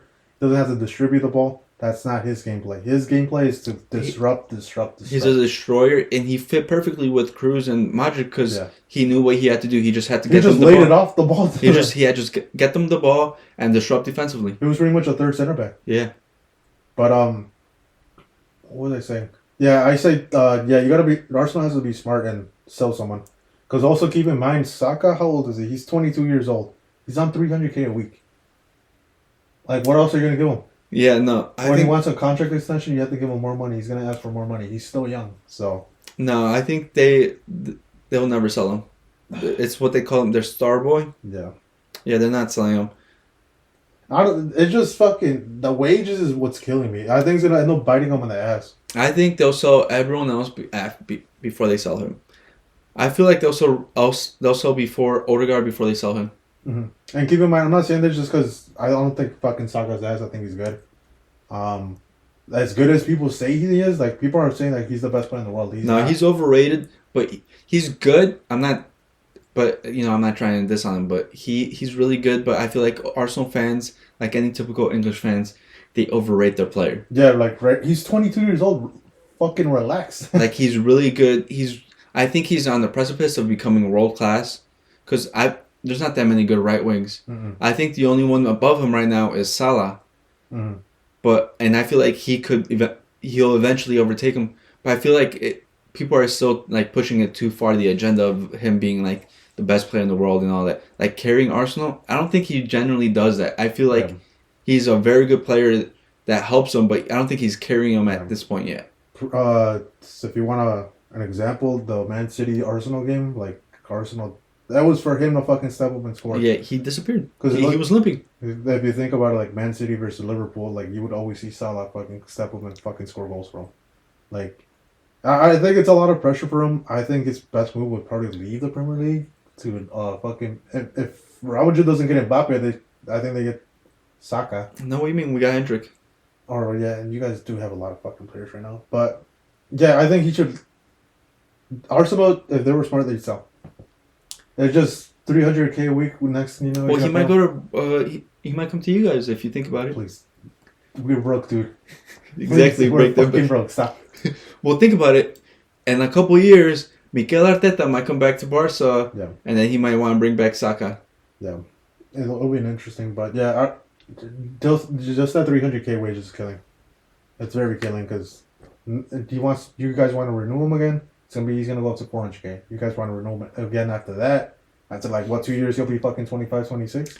Well, I think about it. Like 500K. I feel like football right now is in a state of inflation. Yeah. Where there's a bunch of money coming in right now, and everyone's like, "Oh, it's never gonna stop," and it's like, think it's gonna be infinite. But they gotta realize that at some certain point, it's not gonna happen. It's being inflated really quickly, and I feel like it's Saudi money because they'd be like, "Oh, we could they look at Chelsea and be like, oh, we could just sell to them at any time and then get our money back." Like Liverpool did too. But I feel like it's coming back to bite their ass, and I feel like a prime example of this is Bayern, where they have all these players on really high wages, and they're complaining, and they have a lot of control over the club, and they're kind of in disarray. Yeah. Same thing happened at Barcelona. Like, we were giving fucking players 150K minimum to join. No, you guys were giving a lot of money. I feel like, what was it? We're spending a lot on transfers, and then on top of that, the fucking contract situation was insane. What was it? Messi was getting 200 million a year. Piqué was getting like 20 million a year. Jordi Alba was getting like 15 million. The minimum amount to get per year, even if the lowest player was probably like, I think even the lowest player was like at 6 million. Yeah, you guys were giving out money like it was nobody's business. And I was blaming the board since then. But yeah, it's always been an issue. And then even now, like, Premier League, I'll say this, their ticket pricing has always been good. Like, well, not anymore. Look at Chelsea. Todd Bowley just announced that he's raising the prices. I was about to say that, like, they've always been good, but eventually, like, all these high wages are going to have to come out of something. They're going to have to profit off something, which is what? Tickets. Yeah, and it's always the rich. The rich don't want to pay. They're going to charge us. Yeah. So, and I think even today, Liverpool fans protested because they also got announced that they're raising ticket prices as well. So it's just like it's just a crazy situation. The money has to come out of somewhere. They have to profit at the end of the day. You don't want to fucking lose your club. So my solution, sell Saka. You say Martinelli, I say Saka. I think that's what I like if I had to come to a choice. But I feel like realistically, this summer they're probably just gonna sell Ramsdale. I feel like they'll probably get 30 or 40 mil for him. They'll probably get 20. Who knows? I think like a mid-table club will get him, Aston Villa or some shit. Maybe Chelsea. They still need a goalie. Yeah, probably Chelsea. No, I was gonna say Aston Villa, but no, they have Emmy. They have Emmy. I mean, I say Emmy makes a big move this summer. No, I feel like every big club, their goalie's set. Except Arsenal. I mean, not Arsenal. Yeah, Arsenal is one of them. He could go back to Arsenal. Do you think they're gonna buy another goalie and they're gonna sell Raya too? Yeah. No, I think. Also, Ramsey. No. You don't know the Premier League. It still happens. I don't think so. I think they'll sell Ramsdale. I think they'll sell Party. Yeah. I feel like they don't. I feel like they're looking for a replacement or at least a backup for Declan Rice. Yeah. To help support him because he's played a lot of minutes this season, and I feel like he's going to need a break, especially now because he's going to be playing in the Euros as well. So I think they're looking for that. I think they're looking for a new left center mid because they do need one to replace Xhaka because they don't have anyone currently. Yeah. And then I feel like they'll sell Emile Smith-Rowe. Yeah. Because he's basically out of the... Yeah, he's out of the rotation, dude. They're not even considering him. Trossard is coming out before him. They'll sell Nketiah because... Yeah, same thing. Yeah. They'll keep the other young guy. What's his name? Fuck, I can't remember his fucking name. I can't remember. Arsenal player. It's Reece Nelson? Yeah, they'll keep Reece Nelson because he's still young. But yeah, I feel like they have a lot. They'll probably sell a lot of dead weight. Yeah. But I think they'll probably... Arsenal fans are expecting them to have another big summer, but I don't know if they'll have it. We'll see. They'll have some money for it. Well, of course they have money. It's the Premier League. It's the Super League that all the English fans protested that was going to ruin football. Yeah, you just kept it for yourself. Yeah, it's pretty much. Yeah, I think I'll probably still be in negative, as in spending. Yeah. They're not going to profit anything. They'll probably spend more than they should. I mean, it's the Premier League. All the top clubs will get away with it while the bottom ones don't. Yeah. Just look at Everton. Fucking Everton. Man City 135 charges, nothing wrong. They added more? I thought it was 115. Nah, I thought it was 135. Last I heard it's still 115. Yeah, but they work faster against clubs that could pay to delay the fucking court hearings. Yeah. But yeah, it's insane. Any closing thoughts, Jesse? Hala Madrid, we're gonna make it to the semifinals, and we're gonna, you know what? We're gonna win the Champions League again. I don't. We're getting another double. We'll try to get another episode next week. If anything, we'll see if we get one midweek. No, it'll probably be next week. Cause No, I feel like what about like after this weekends, and then we'll come up, and then give our predictions again, and we'll or like Sunday, you want to do Sunday and like talk about the results from Sunday. yeah, and see how it's looking, because there might be new injury updates, True. and see how it's looking up for the midweek clash. Yeah, we could definitely do that. This was a longer episode too, just because it was a lot of matches to go through. Because it was a great quarterfinals for Champions League. Yeah, it was a great quarterfinals, and then plus there's been it's just a lot of European competitions now. Yeah, too many games. Yeah, and no then fucking NBA, MLB. yeah, But yeah, predictions. Leverkusen is winning the league this weekend. Keep a lookout. If anything, let's look up some fucking matches before we go. Like any good fucking matches that are coming up. I have SofaScore pulled up. Yeah, if you need an app to look at games, I use SofaScore. You can pin all your leagues and it shows up everything. Newcastle Tottenham, that's a good game. 6:30 in the fucking morning though. I'm not getting up for that. Newcastle's, I was gonna say battling for fucking top 5. Nope, they're 47 points. now Newcastle has been they have injuries a lot. Well, they're saying they might. What was it? What's Eddie Howe might not make it to the end, or not make it for next season. They might fire him. For real? That's what I've been seeing in the rumors. They had an interesting Champions League. I think I feel like they got screwed over because financial fair play is all over them, and they haven't been able to spend how they would like, especially with their new owner. And I feel like it's crazy to think that they're being watched over for their financial fair play, while all these other clubs have been gotten away scot-free because they have to be smart. Man, you were looking at you. Yeah. And if you look at it, they're saying that they might actually have to sell this summer before they could even buy anyone, because that's how they're being looked at. And their best sign of the summer, Tonali's fucking suspended, and he might get suspended for even longer. Well, yeah, they're saying they might have to sell Bruno Guimaraes, which is they're saying he's linked to Man City. Of course. And you know what's worse? Man City is also linked to Jamal Musiala. Of course. Musiala will be and Florian Wirtz. That'll be an insane fucking. That'll be insane, bye. If anything for the Premier League, just keep a lookout for the top 3. Man City's facing Luton at home. Yeah. Man City should win. Luton, it's tough. Well, I think next week for the Premier League is going to be spicier because it's going to be Spurs versus Arsenal. Yeah. And that's going to be major implications. Liverpool versus Crystal Palace. Liverpool's playing at home on Sunday. And it's Arsenal versus Aston Villa. I think I brought it up earlier. So, yeah, just keep a lookout for those. The main one, I think, is Arsenal-Aston Villa. Arsenal has potential to drop points. They're either going to fucking win or this game or fucking drop points against Bayern. Because I say if they go all out and Aston Villa makes it tough for them, consider the Champions League gone. Because they're going to be exhausted. I hope Aston Villa wins this weekend, drops their morale, they lose next weekend. I hope Harry Kane scores a hat-trick on them, and they get out of Champions League, and then they lose the league.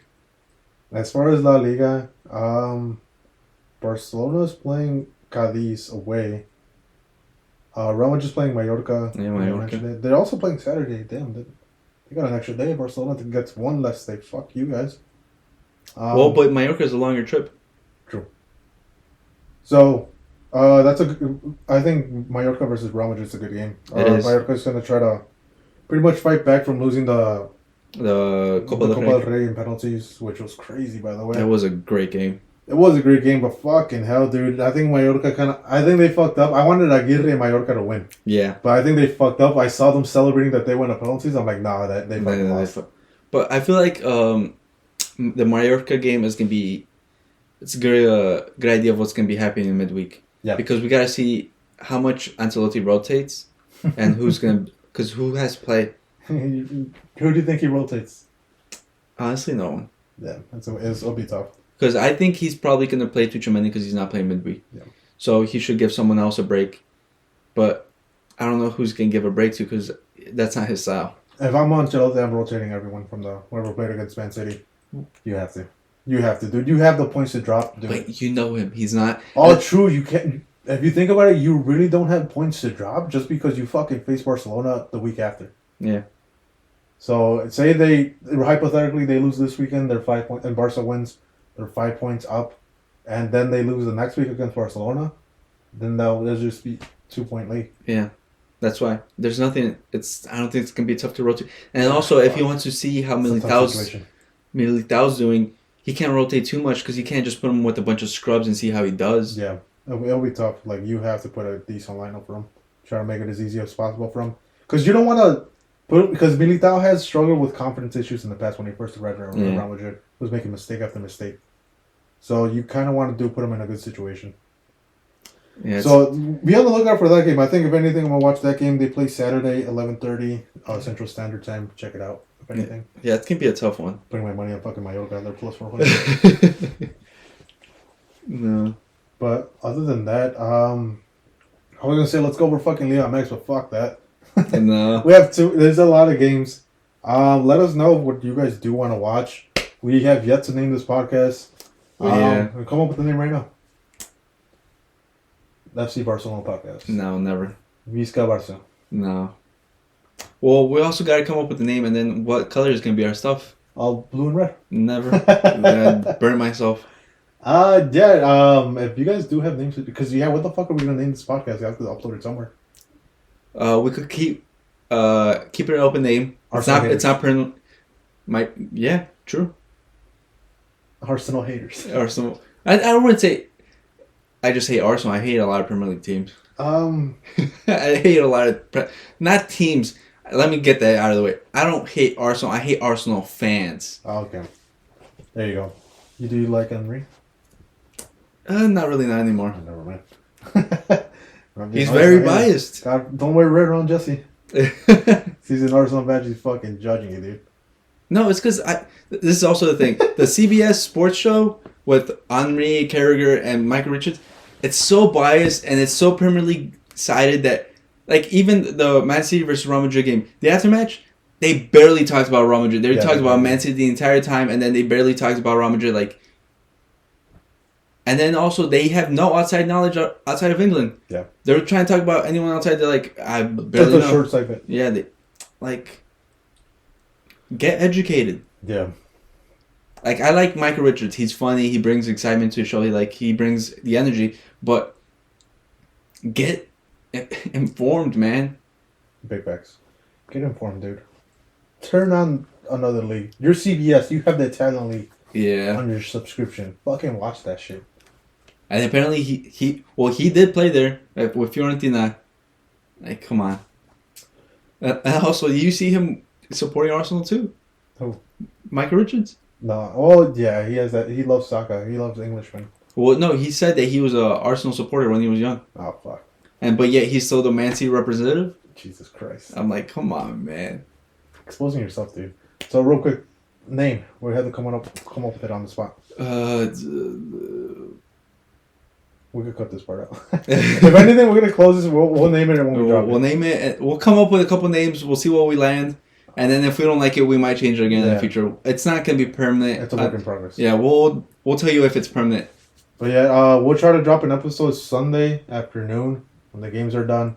Yeah. And if anything too, like the Champions League midweek, we'll drop another one probably Thursday. Yeah. Same thing as today. All right. Peace. Peace.